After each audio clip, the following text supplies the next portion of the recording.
Regardez la vie des diocèses avec la Mutuelle Saint-Martin.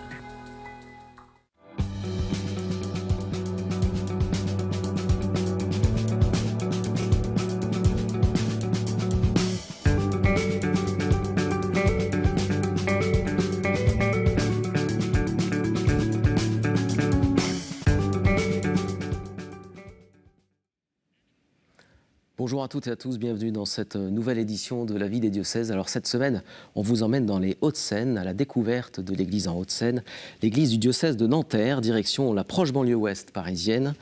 Les Hauts-de-Seine, c'est un petit département d'une certaine manière en superficie, mais c'est un territoire très dynamique, moteur de l'économie francilienne, même s'il y a de fortes disparités locales, sociales et religieuses dans son département. Un département qui compte 1 600 000 habitants. Alors pour sa mission, auprès de cette population, justement, l'Église catholique dispose d'un maillage de 77 paroisses et 9 doyennés. Un enseignement catholique qui œuvre auprès des jeunes avec 75 établissements scolaires et des communautés religieuses nombreuses, plus de 60 sur le diocèse de Nanterre. Un diocèse où 160 prêtres sont en activité, dont 139 d'entre eux donc ont moins de 75 ans. 15 séminaristes sont actuellement en formation pour le diocèse. Il y a par ailleurs 68 diacres permanents et environ 260 laïcs en mission ecclésiale. Un diocèse qui dispose donc de vraies forces d'action et dont nous allons parler avec notre invité, Monseigneur Mathieu Rouget. Monseigneur, bonjour. Bonjour. Merci beaucoup d'avoir accepté notre invitation sur le plateau de la vie des diocèses. Vous êtes évêque de Nanterre depuis 2018. Vous êtes membre du conseil permanent de la Conférence des évêques de France. Alors, j'ai donné quelques dates sur votre parcours. Ce sera évidemment pas exhaustif. Vous êtes né en 1966 à Neuilly-sur-Seine. Vous avez été ordonné prêtre en 1994 pour le diocèse de Paris. Vous avez été secrétaire particulier du cardinal Lustiger. Vous avez été aussi aumônier des parlementaires. Une mission particulière auprès du monde politique, assez délicate, mais précieuse. Vous avez été aussi, dans vos différentes expériences paroissiales, curé de Sainte-Ferdinand d'Eterne et Sainte-Thérèse de l'Enfant Jésus, jusqu'en 2018, année où vous avez donc été nommé puis ordonné évêque de Nanterre. Votre devise épiscopale, Sursum Corda, haut les cœurs, ou plutôt la formule que vous préférez, élevons nos cœurs. Alors, Monseigneur Rouget, dimanche dernier s'est déroulé le premier tour de l'élection présidentielle. Peu avant ce premier tour, Monseigneur de Moulin-Beaufort, président des évêques de France, avait eu ces mots. « Dimanche, nous n'élirons pas un sauveur, ni un messie, ni sauveur, ni messie. » Qu'est-ce que ça veut dire précisément ? Ça veut dire qu'il ne faut pas survaloriser ni dévaloriser la responsabilité politique. Celui qui change l'humanité de fond en comble, c'est le Christ et le Christ seul, par sa mort et sa résurrection. Nous allons le célébrer tout au long de cette semaine sainte. Mais des hommes, des femmes, au service du bien commun, ont à œuvrer pour que la justice et la paix règnent le plus possible et permettent à tous les groupes, à toutes les personnes de déployer leurs capacités. Donc il y a un enjeu important dans une élection présidentielle, mais on n'attend pas du président ou de la présidente qu'il transforme de fond en comble l'humanité. S'il le prétendait, il ferait une promesse excessive et mensongère. Nous n'allons pas élire un messie, nous allons élire un ou une responsable politique. Comme vous le savez, le Conseil permanent de la Conférence des évêques de France a publié une déclaration il y a quelques semaines, l'espérance ne déçoit pas, qui propose 7 chapitres de réflexion en vue de l'élection présidentielle et des élections législatives qui suivront. Le président de la Conférence des évêques, Monseigneur Éric de Moulin-Beaufort, dans son discours de clôture de notre assemblée plénière la semaine dernière à Lourdes, a redit des choses importantes pour nous, le service de la paix civique, mais aussi l'attention à la dignité de la personne humaine, en particulier les personnes en fin de vie. La question de l'euthanasie peut revenir dans le débat électoral, mais aussi l'attention aux personnes en précarité, comment nous nous comportons vis-à-vis des personnes migrantes. Bref, tout cela nous est proposé pour nourrir notre réflexion de citoyens et après, à chacun de s'engager en conscience. Alors, Monseigneur, on va parler de votre diocèse, et nous allons aller tout de suite d'ailleurs à Rueil-Malmaison, où l'ensemble pastoral de Rueil-Malmaison a lancé en 2019 la Semaine de la Joie. C'est un événement festif sur 10 jours. Les 4 paroisses de cet ensemble pastoral, l'aumônerie, un prieuré même, la maison d'église de cet ensemble sont réunies autour de différentes propositions spirituelles, animations, rencontres culturelles, artistiques ou ludiques. En tout, près de 150 événements. Alors, il y avait déjà eu 2 éditions, mais finalement l'événement s'était arrêté une année à cause du Covid. Donc cette année, c'est la reprise. La Semaine de la Joie a donc pu se dérouler du 17 au 27 mars et KTO y était. Je vous propose de regarder le reportage d'Ophélie Marien. Ce samedi matin, il y a comme un air de kermesse sur le parvis de l'église Saint-Pierre-Saint-Paul à Rueil-Malmaison. Des paroissiens accueillent les passants, en particulier les enfants qui participent au catéflash. On a demandé aux enfants du catéchisme, on leur a donné à chacun des invitations qu'ils devaient distribuer à des enfants de leur école, de leur entourage, qui n'étaient pas catéchisés, en disant « Viens découvrir ce que je fais le samedi matin ». On a essentiellement eu les enfants du catéchisme qui sont venus seuls ou avec leur famille, leurs parents. Et on a quand même eu quelques enfants qui sont arrivés et qui ont découvert le catéchisme et avec qui on a pu entamer une discussion. Le Père Antoine a pu compter sur l'investissement de nombreux paroissiens enthousiastes à l'idée de témoigner de la joie de l'Évangile dans leur ville. C'est clairement une semaine pour, à travers toutes les activités que nous proposons, activités de prière, activités de solidarité, activités plus ludiques, plus culturelles, la multitude de choses, en fait, occasion de rencontres, occasion de conversation, occasion d'invitation avec tous ceux qui nous entourent. Derrière l'église, le café éphémère est dans l'effervescence. Des tables et des chaises ont été disposées pour que les passants puissent s'y installer. Le principal, c'est que ce sont des personnes handicapées qui vont être les serveurs. Voilà, donc ils vont faire vivre le café. Le message, c'est qu'effectivement, les personnes en situation de handicap peuvent travailler, être comme tout le monde dans la ville et comme n'importe quel citoyen. Installez-vous, quelqu'un va venir vous accueillir. Merci. Si tout va bien, 7. Mais là, pour le moment, on est 4. Oui. Alors, est-ce qu'il y a quelqu'un qui va faire une commande? Il y a une commande. Oui, ça y est. Benjamin et Christina, qui passaient en vélo, se sont arrêtés pour se rafraîchir. Je ne connaissais pas la Semaine de la Joie. Bon, c'était les 2 dernières années n'ont pas non plus été les 2 dernières années de la joie. Donc, s'il peut y avoir une semaine sympa, c'est cool. Mais non, pas du tout. Moi, je ne suis pas du tout de confession chrétienne, ce qui n'empêche pas de partager certaines valeurs. Direction ensuite la paroisse Sainte-Thérèse, où des cyclistes de tous les âges se sont réunis cet après-midi. Pour commencer, atelier réparation des vélos, animé par quelques paroissiens bricoleurs. Allez-y jusqu'au bout. Ici, il y a beaucoup d'habitués de la paroisse, mais pas seulement. Nous, on est venus parce qu'on a des amis de mon fils qui nous ont invités justement à venir faire le tour de vélo pour la Semaine de la Joie. L'ambiance est super sympa, les gens s'entraident, les enfants s'éclatent, du coup c'est top, c'est vraiment très bien. Cette Semaine de la Joie, c'est une occasion de témoigner de manière simple en fait autour de nous, de ce qu'on vit en Église et voilà, de cet amour qui nous réunit. Une paroissienne a proposé au Père Antoine de bénir les vélos avant le départ de la promenade. Oui, mon ami, un peu sur la joue. C'est bien celui-là, Dans le joyeux cortège, petits et grands peuvent pédaler à leur rythme, à l'image d'une église ouverte où chacun peut trouver sa place. Voilà la Semaine de la Joie à Rueil-Malmaison. Monseigneur Rouget, on le voit dans ce reportage, finalement, tout le monde peut être missionnaire, les enfants, les personnes avec un handicap, les bricoleurs même. Tout est bon d'une certaine manière pour la mission à partir du moment où on sort. Tout est bon pour la mission. Évidemment, ça s'inscrit dans la conversion missionnaire à laquelle le pape François invite toute l'Église, aller à la rencontre de ceux qui ne connaissent pas le Christ, les inviter à le découvrir. Nous avons eu, avec le diocèse, à Rueil d'ailleurs, une très belle journée, une sorte de petit congrès mission diocésain en octobre, une journée diocésaine de la mission qui s'appelait Kérigma, avec l'échange de beaucoup d'initiatives, et la Semaine de la Joie a été bien représentée. C'est un très très bel événement. J'ai présidé la messe de conclusion dans cette belle église Saint-Pierre-Saint-Paul de Rueil, et je suis heureux de voir les différentes réalisations que vous présentez dans ce reportage. Je pense en particulier avec l'événement à bicyclette, un prêtre qui n'est plus maintenant à Rueil, le père Yannick Demet, est un excellent cycliste. Il a été le champion de France des prêtres cyclistes plusieurs années de suite. Et vous voyez, de manière très simple, c'est l'ouverture pour inviter à découvrir le Christ, pour inviter à découvrir la vitalité de l'Église.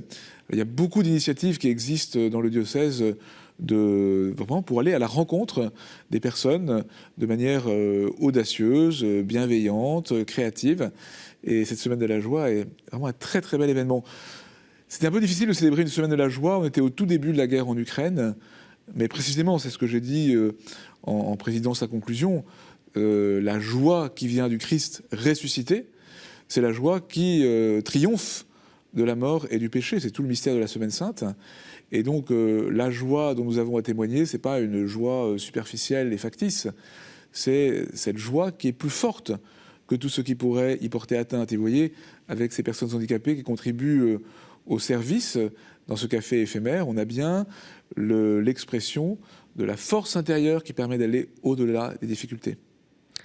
Je pense notamment aux plus jeunes. On sait que les enfants inscrits au catéchisme sont de moins en moins nombreux au niveau national. Comment ça se passe dans vos diocèses? Est-ce qu'une des solutions, si je puis dire, c'est justement ce principe-là que les enfants eux-mêmes, finalement, soient ceux qui invitent leurs amis à aller au caté? Alors tout à fait. De fait, les effectifs dans le catéchisme traditionnel paroissial s'érodent d'année en année. La crise sanitaire a porté un coup rude aux effectifs du catéchisme. Beaucoup d'enfants de familles pratiquantes sont catéchisés dans les écoles catholiques. Vous avez rappelé qu'on avait un très grand réseau de très belles écoles catholiques, notamment d'ailleurs à Arveil. Mais aujourd'hui, il faut être créatif. Et d'ailleurs, l'année dernière, on a fait un petit congrès diocésain du catéchisme en mettant en lumière quelques manières nouvelles de proposer le catéchisme, et dans le rythme, et dans les méthodes pédagogiques, certaines également liées à l'écologie, qui aujourd'hui touche beaucoup de personnes plus éloignées de l'Église, notamment, aussi présentes dans l'Église. Et donc, je pense qu'on ne peut pas s'en remettre seulement aux méthodes de catéchisme qui ont prévalu depuis 30 ou 40 ans. Il s'agit de repenser notre manière de proposer le catéchisme compte tenu de beaucoup d'évolutions actuelles de la société. Par exemple, malheureusement, beaucoup d'enfants vivent une semaine sur deux chez un parent et l'autre chez l'autre parent. Et donc les fidéliser pour un catéchisme hebdomadaire devient très difficile. Alors comment trouver un rythme différent? Il y a la possibilité parfois de faire des cycles. On voit bien que les parcours alpha ont pas mal de succès dans nos paroisses parce qu'il y a 8 semaines de suite. Peut-être qu'il y a des enfants qui ne sont pas encore mûrs pour s'inscrire au catéchisme pendant toute l'année, mais qui peuvent participer à 8 semaines plus intensives. Et puis il y a bien sûr tout ce qui se fait autour du samedi et du dimanche, qui peut transformer la proposition catéchétique. Il y a beaucoup de belles initiatives dans le diocèse dans ce domaine-là, et que j'encourage vraiment de tout mon cœur.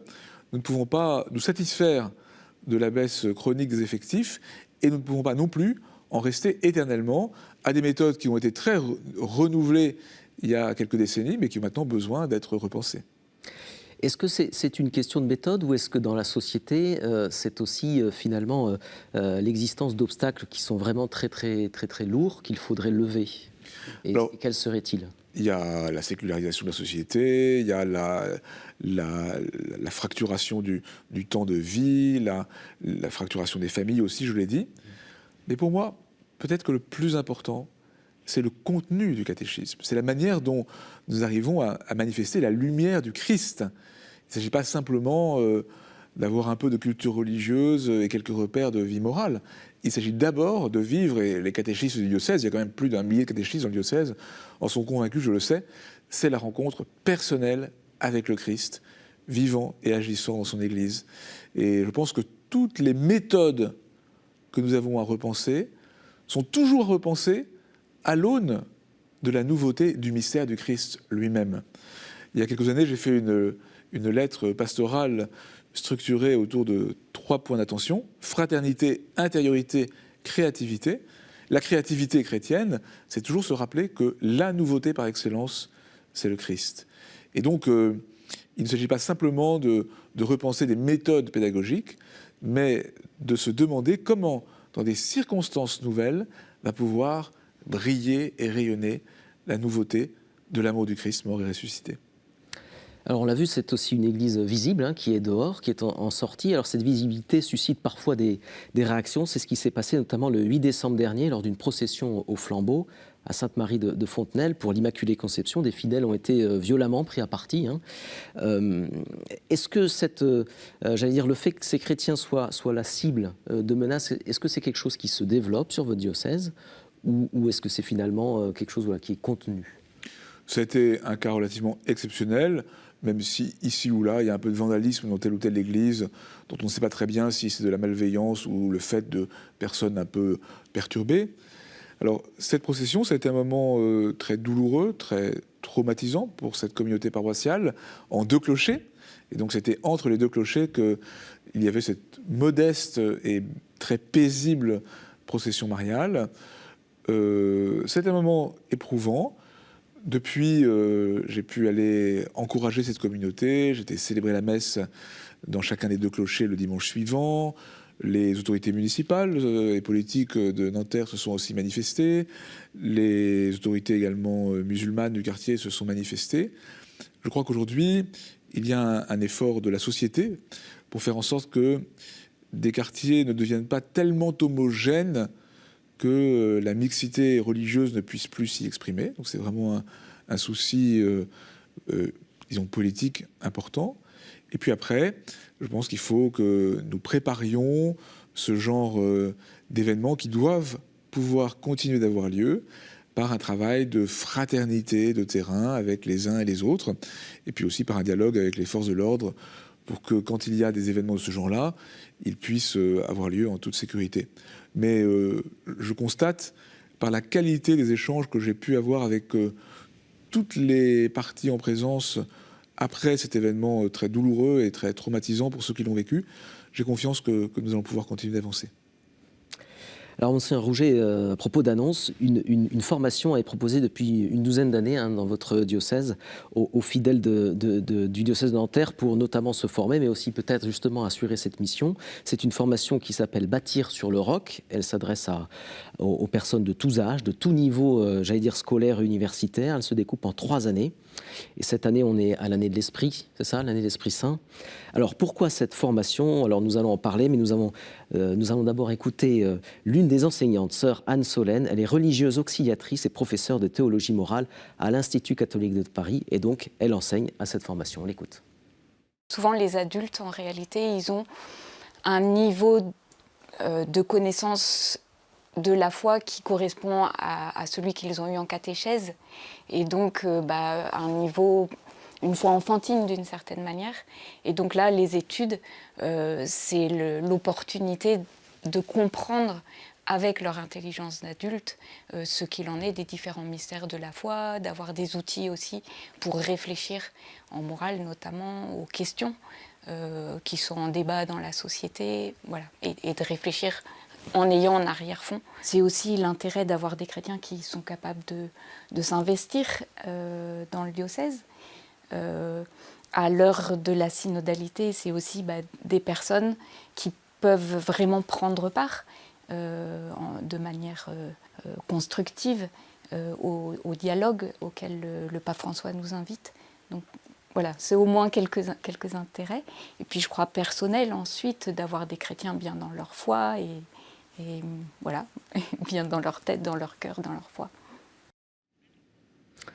Monseigneur Rouget, l'objectif, alors il a été décliné là, mais c'est aussi de créer un vivier qui soit prêt à répondre à la mission, justement, à des appels. Bâtir sur le roc, c'est vraiment un des nombreux trésors de notre diocèse que j'ai trouvé en y arrivant il y a un peu plus de 3 ans. Un cycle diocésain de formation pour les laïcs qui est à la fois un peu exigeant, 3 années de suite, avec une séance par semaine, mais en même temps qui peut vraiment accompagner une vie professionnelle, d'engagement dans la cité, de vie familiale aussi, et avec la plupart des enseignants qui sont eux-mêmes du diocèse. Donc c'est une sorte de lieu de formation du diocèse par le diocèse, et de fait, pour pouvoir exercer une responsabilité pastorale et missionnaire en toute responsabilité, il est indispensable que les chrétiens soient bien formés sur le plan biblique, sur le plan de la théologie, le Christ, la Trinité, les sacrements, et puis aussi de l'agir chrétien, la morale en général, la morale personnelle, la morale familiale. Et c'est un très très beau cycle Après l'année de l'Esprit et de l'Église, il y a un pèlerinage à Rome que j'aurai la joie d'accompagner, comme je l'ai déjà fait il y a 3 ans. Et c'est vraiment une grande grâce de voir des chrétiens, effectivement, de style et de parcours professionnels et personnels très variés, être tellement heureux d'approfondir leur foi. C'est tellement beau, le mystère de la foi. Moi, j'ai eu la grande grâce d'enseigner la théologie en faculté de théologie pendant 20 ans avant de devenir évêque. Et c'était toujours un bonheur de voir les esprits et les cœurs s'ouvrir par contact avec la révélation et tout ce qui la déploie dans la tradition de l'Église. Et je suis très, très, très heureux de ce parcours Bâtir sur le roc. Nos propositions de formation vont encore s'enrichir. Il y a beaucoup d'autres choses. Il y a Bâtir sur le roc, il y a un premier parcours de découverte du diocèse, il y a un parcours sur l'annonce qui est fait pour les catéchistes. Et puis, on va les enrichir par des parcours pour l'apprentissage de l'engagement missionnaire proprement dit, dans l'esprit de ce que nous avons déjà évoqué à propos de la Semaine de la Joie à Rueil. Mais Bâtir sur le roc, c'est un peu le vaisseau amiral de notre flottille de formation, et je suis très reconnaissant à tous ceux qui la font vivre. Et d'ailleurs, je profite de l'occasion pour dire à tous les téléspectateurs des Hauts-de-Seine de ne pas hésiter à s'inscrire à Bâtir sur le roc. Ils ne regretteront pas d'approfondir leur foi dans toutes ces dimensions. Alors, Monseigneur Rouget, on approche la fin de cette émission.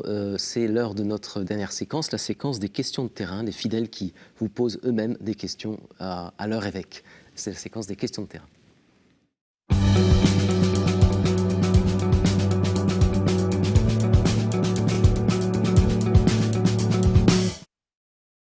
Et une première question de Clément Rémignac. Il a 24 ans, il est ingénieur.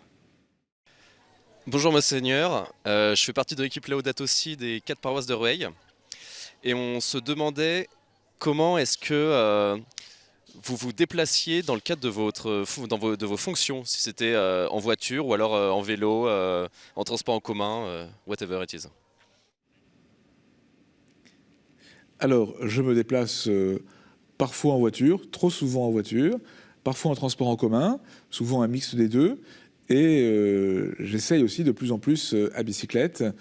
Et j'ai maintenant acquis un dispositif pour pouvoir transporter ma crosse, qui est mon instrument de travail, le bâton du berger par excellence le dimanche, pour pouvoir aller plus facilement célébrer le dimanche. Je vais beaucoup sur le terrain à bicyclette, ce que j'ai fait d'ailleurs dimanche dernier pour la fête des rameaux. Une deuxième question qui vous est posée par Anne-Claire Le Potier. Elle est de la paroisse Sainte-Thérèse de Rueil-Malmaison. Bonjour Monseigneur. Lorsque je vois la feuille de la lettre à l'évêque, je me suis toujours demandé comment vous faites pour gérer votre temps et ne pas être trop fatigué. Vous êtes toujours rayonnant, et donc comment vous faites ? Alors, d'abord, ce qui est premier, et qui n'apparaît pas dans l'agenda publié, c'est de pouvoir s'enraciner dans le Seigneur. Et c'est vrai que pouvoir tous les matins prier avec mon vicaire général, prendre le temps de la prière, c'est essentiel. J'ai la chance d'avoir aussi des collaborateurs qui m'aident énormément à structurer mon temps et à essayer de répondre à toutes les sollicitations. Parfois, je suis un peu débordé par tout ce qu'il faut faire, mais pour moi, il y a au moins 2 priorités, l'enracinement spirituel et la présence sur le terrain. À la rencontre des paroisses, des communautés, des foyers d'accueil aussi qui font vivre beaucoup de nos clochers, qui sont une proposition magnifique que je recommande aussi aux jeunes couples qui pourraient voir cette émission, occasion de se mettre au service de la mission dans le diocèse, en habitant dans un des clochers de notre diocèse. Voilà, donc là, être sur le terrain, ça sollicite beaucoup. Je suis heureux de voir que je donne l'impression d'être à peu près en forme, mais c'est vrai que la mission est abondante, mais elle est belle surtout. Monsieur Rouget, on est entré dans la Semaine Sainte. Quelle est l'actualité, j'allais dire, quand on regarde ce qui se passe au niveau international et au niveau national, quelle est l'actualité du message du Christ aujourd'hui ? Alors, en tout cas, le sujet d'actualité par excellence, en ce temps, c'est la Semaine Sainte elle-même. C'est la mort et la résurrection du Christ, qui est la source de notre espérance, et c'est le magnifique événement des baptêmes d'adultes, et également collégiens, lycéens. J'en ai appelé beaucoup au baptême cette année. Je suis très touché aussi, j'ai rencontré ce week-end un jeune qui m'a dit « Vous avez célébré l'appel décisif pour moi il y a 3 ans, et maintenant je vis ma vie baptismale ». Il était engagé comme responsable d'un groupe scout. Et donc, ça c'est vraiment l'actualité, c'est que le Christ, et il n'y a rien de plus actuel que le Christ et son amour pour le monde, dont l'Église est appelée à rayonner. Si l'Église ne témoigne pas du Christ, elle n'a plus de raison d'être. Ça, c'est l'actualité essentielle. Maintenant, à nous tous de montrer, par la célébration des jours saints et par tout ce qu'ils vont renouveler dans nos cœurs, à quel point la bonne nouvelle de l'Évangile, la bonne nouvelle du salut, vient transformer les cœurs et transformer le monde. Merci beaucoup, Monseigneur Rouget, d'avoir répondu à nos questions et à celles de, Merci à vous. De votre diocèse. Merci à vous de l'avoir suivi. Si vous le souhaitez en savoir plus sur le diocèse, je vous invite à aller sur le site internet du diocèse dont l'adresse s'affiche en bas de vos écrans. Vous pouvez aussi revoir cette émission et bien d'autres sur le site internet de KTO, ktotv.com, pour voir cette émission et suivre l'actualité de notre chaîne. Merci encore de votre fidélité. À très bientôt. Bonne semaine sainte à tous.